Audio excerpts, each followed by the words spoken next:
जी हाँ दोस्तों, आज की इस वीडियो में हम लोग बात करेंगे क्लास 10th साइंस का इम्पोर्टेंट ऑब्जेक्टिव क्वेश्चन। इसको पढ़ के ही जाना है अगर अच्छा मार्क्स लाना चाहते हैं, क्योंकि इससे बहुत ज़्यादा क्वेश्चन टच करने वाला। सो नमस्कार, मेरा नाम है मनीष कुमार झा, आप देख रहे हैं मनीष स्टडी सेंटर। हो सकता है आपने हमारे चैनल को अभी तक सब्सक्राइब नहीं किया तो प्लीज़ चैनल को सब्सक्राइब कर ले और बेल आइकन को ऑल कर लीजिए, ताकि मैं जो क्लास 10th का इंपॉर्टेंट वीडियो डालूँ इसका नोटिफिकेशन सबसे पहले आप तक पहुँचे। फ्रेंड, आइए हम लोग शुरू करते हैं। देखिए फ्रेंड, हम लोग का फर्स्ट क्वेश्चन है, मछलियाँ किस अंग से श्वसन करती है? मछलियाँ किस अंग से श्वसन करती है? तो फेफड़ों से, ट्रोकिया से, मुख से या गिल्स से? तो एक का जो राइट आंसर होगा वो होगा ऑप्शन नंबर डी, गिल्स से। मछलियाँ जो है यह गिल्स से श्वसन करती है। नेक्स्ट हम लोग का क्वेश्चन नंबर 2 है कि पौधों में गैसों का आदान प्रदान किस अंग के द्वारा होता है? पौधों में गैसों का आदान प्रदान किस अंग के द्वारा होता है? जड़ से, रंध्र से, तना से या टहनी से? तो 2 का जो राइट आंसर होगा वो होगा ऑप्शन नंबर बी, रंध्र से। तो याद रखना कि पौधों में गैस का जो आदान प्रदान है यह रंध्र के से होता है, रंध्र से होता है। नेक्स्ट क्वेश्चन नंबर हम लोग का 3rd है कि निकट दृष्टि दोष में किस लेंस का प्रयोग किया जाता है?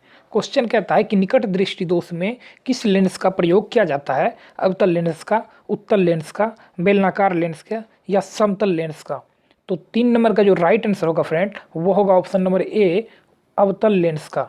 निकट दृष्टि दोष को दूर करने के लिए हम लोग अवतल लेंस का उपयोग करते हैं। आपको वीडियो कैसा लग रहा है? अगर अच्छा लगे तो वीडियो को लाइक करके चैनल को सब्सक्राइब कीजिए। और हाँ, आपको कितना मार्क्स आया टोटल 20 में कितना मार्क्स आया ये कमेंट में ज़रूर बताइए।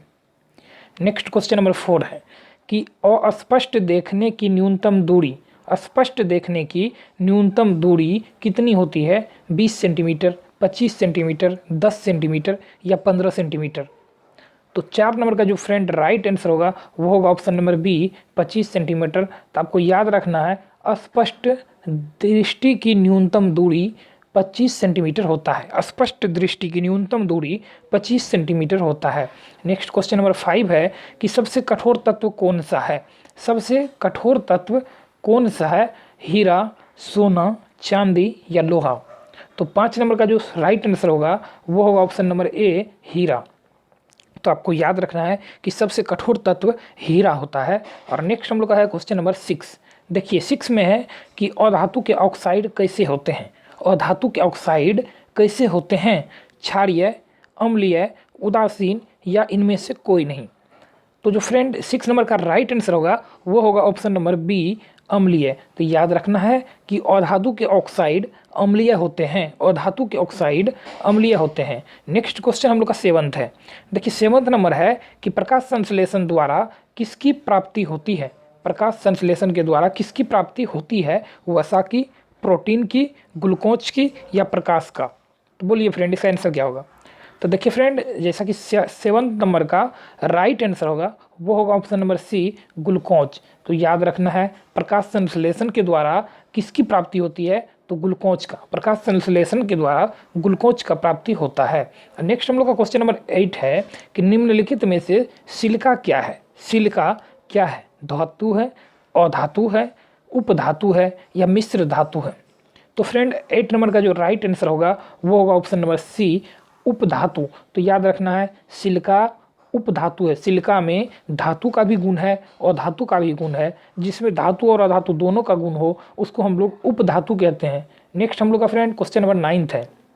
देखिए 9 में कि निम्नलिखित में से उत्तम ऊर्जा का स्रोत कौन सा है? उत्तम ऊर्जा का स्रोत कौन सा है? कोयला, लकड़ी, पेट्रोलियम या बायोमास? तो 9th नंबर का फ्रेंड राइट आंसर होगा वो होगा ऑप्शन नंबर सी, पेट्रोलियम। तो याद रखिएगा, बहुत इंपॉर्टेंट क्वेश्चन है। निम्नलिखित में से पूछ रहा है आपको ऊर्जा का उत्तम स्रोत।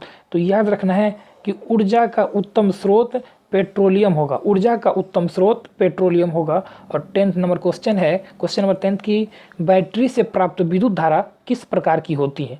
बैटरी से प्राप्त विद्युत धारा किस प्रकार की होती है? एसी, डीसी, एसी और डीसी या नन ऑफ दीज, यानी इनमें से कोई नहीं?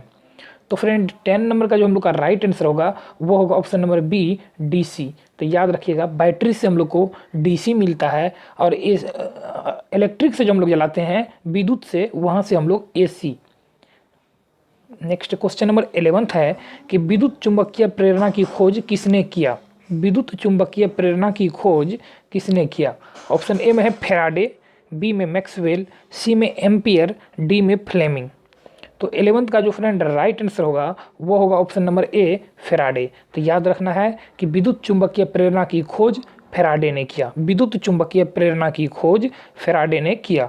नेक्स्ट हम लोग का क्वेश्चन नंबर 12 है। देखिए 12 में कहता है कि मनुष्य के मस्तिष्क को कितने भागों में बांटा गया है। बहुत ही इंपॉर्टेंट क्वेश्चन है फ्रेंड कि मनुष्य के मस्तिष्क को कितने भागों में बांटा गया है। ऑप्शन ए में 1 भाग, 2 भाग, 3 भाग या 4 भाग। बोलिए इसका राइट आंसर क्या होगा? तो फ्रेंड 12 का राइट आंसर होगा ऑप्शन नंबर सी 3 भागों में। तो याद रखना है आपको कि मनुष्य के मस्तिष्क को 3 भागों में बांटा गया है। और हम लोग का जो नेक्स्ट क्वेश्चन है क्वेश्चन नंबर 13 नंबर है कि भोजन का पचना किस प्रकार की अभिक्रिया है? भोजन का पचना किस प्रकार की अभिक्रिया है? तो ऑप्शन ए में है उपचयन, संयोजन, अपचयन या विस्थापन। तो राइट आंसर होगा फ्रेंड इसका 13 नंबर का ऑप्शन नंबर ए उपचयन। तो याद रखना है कि भोजन का पचना उपचयन अभिक्रिया है। भोजन का पचना उपचयन अभिक्रिया है। ओके फ्रेंड, नेक्स्ट हम लोग का क्वेश्चन नंबर 14 है कि कौन से पदार्थ को चाकू से काटा जा सकता है? कौन से पदार्थ को चाकू से काटा जा सकता है? पारा को, एल्युमिनियम को, लेड को या सोडियम को? तो 14 का राइट आंसर क्या होगा बोलिए? देखिए फ्रेंड 14 का जो राइट आंसर होगा वो होगा option number D. Sorry friend, 14 का राइट आंसर होगा वो होगा option number D sodium. Option number D sodium. तो आप एक चीज़ ध्यान में रखिएगा, सोडियम या पोटेशियम, पोटेशियम को भी हम लोग आसानी से चाकू से काट सकते हैं। तो सोडियम अगर रहेगा तो सोडियम टिक आउट करना है, सोडियम नहीं रह के पोटेशियम रहेगा तो आपको पोटेशियम टिक आउट करना है। नेक्स्ट हम लोग का देखिए 15 नंबर है कि ताजे दूध का पीएच मान कितना होता है? ताजे दूध का पीएच मान कितना होता है? 4, 5, 6 या 7? बोलिए फ्रेंड इसका राइट आंसर। देखिए 15 का राइट आंसर होगा ऑप्शन नंबर सी 6। तो याद रखना है कि ताजे दूध का पीएच मान 6 होता है। ताज़ा दूध का जो पीएच मान होता है 6 होता है और उदासीन जल का पीएच मान 7 होता है। नेक्स्ट हम लोग का क्वेश्चन नंबर 16 है फ्रेंड कि कौन सा पदार्थ लाल लिटमस पत्र को नीला कर देता है? ध्यान से यहाँ ध्यान देना, एक क्वेश्चन इसमें से रहेगा ही कि लाल लिटमस पत्र को नीला कर देता है अम्ल, क्षार, लवण या इनमें से कोई नहीं। तो 16 का फ्रेंड राइट आंसर होगा वो होगा ऑप्शन नंबर बी क्षार। याद रखना है कि क्षार जो है वो लाल लिटमस पत्र को नीला कर देता है और नीला लिटमस पत्र को लाल करता है अम्ल। तो यहाँ एक चीज़ याद रखिएगा कि क्षार जो है वो लाल लिटमस पत्र को नीला कर देता है। राइट आंसर होगा option number B. Next question हम लोग का 17 है। देखिए 17 है कि विद्युत धारा उत्पन्न करने की उक्ति को क्या कहते हैं? विद्युत धारा उत्पन्न करने की उक्ति को क्या कहते हैं? जनित्र, गैल्वेनोमीटर, एमीटर या मीटर? तो 17 का राइट आंसर होगा फ्रेंड ऑप्शन नंबर ए जनित्र। तो याद रखिएगा कि विद्युत धारा उत्पन्न करने की युक्ति को हम लोग क्या कहते हैं? जनित्र। नेक्स्ट देखिए हम लोग का क्वेश्चन नंबर 18 है। 18 में है कि विद्युत शक्ति का एसआई मात्रक क्या होता है? विद्युत शक्ति का एसआई मात्रक क्या होता है? न्यूटन, वोल्ट, वाट या जूल? तो बोलिए राइट आंसर क्या होगा? देखिए फ्रेंड 18 नंबर का राइट आंसर होगा ऑप्शन नंबर सी वाट। तो याद रखना है विद्युत शक्ति का एसआई मात्रक वाट होता है। विद्युत शक्ति का एसआई मात्रक वाट होता है। नेक्स्ट क्वेश्चन नंबर 19 है कि इनमें से कौन विद्युत की इनमें से कौन बुद्धि और चतुराई का केंद्र है? इससे पहले वीडियो फ्रेंड आपको वीडियो कैसा लग रहा है? वीडियो अच्छा लगे तो वीडियो को लाइक करके चैनल को सब्सक्राइब कीजिए। और आपको कितना मार्क्स आता है? टोटल 20 क्वेश्चन में से आप कितना क्वेश्चन जानते हैं ये कमेंट में जरूर बताइए। देखिए 19 नंबर हम लोग का है कि कौन बुद्धि और चतुराई का केंद्र है? बुद्धि और चतुराई का केंद्र है सेरिबेलम, मेडुला, सेरिब्रम या कोई नहीं? बोलिए राइट आंसर। देखिए 19 का राइट आंसर होगा सेरिब्रम, ऑप्शन नंबर सी। याद रखिएगा बुद्धि और चतुराई, बुद्धि और चतुराई का केंद्र सेरिब्रम को कहते हैं। यहाँ देखिए सेरिबेलम भी है तो आपको कन्फ्यूजन नहीं होना है, सेरिबेलम नहीं होगा, सेरिब्रम होगा। तो याद रखिएगा कि बुद्धि और चतुराई का केंद्र ऑप्शन नंबर सी सेरिब्रम होगा। और नेक्स्ट क्वेश्चन जो हम लोग का 20 है और आज का फ्रेंड लास्ट क्वेश्चन है, इसका एक और पार्ट आ जाएगा थोड़ा देर बाद, देख लीजिएगा आप लोग। देखिए 20 में है कि रक्त में आयरन की कमी से कौन सा रोग होता है? रक्त में आयरन की कमी से कौन सा रोग होता है? टीबी, मधुमेह, एनीमिया या उच्च रक्तचाप? तो बोलिए इसका राइट आंसर क्या होगा? इसका राइट आंसर होगा friend option number C, anaemia.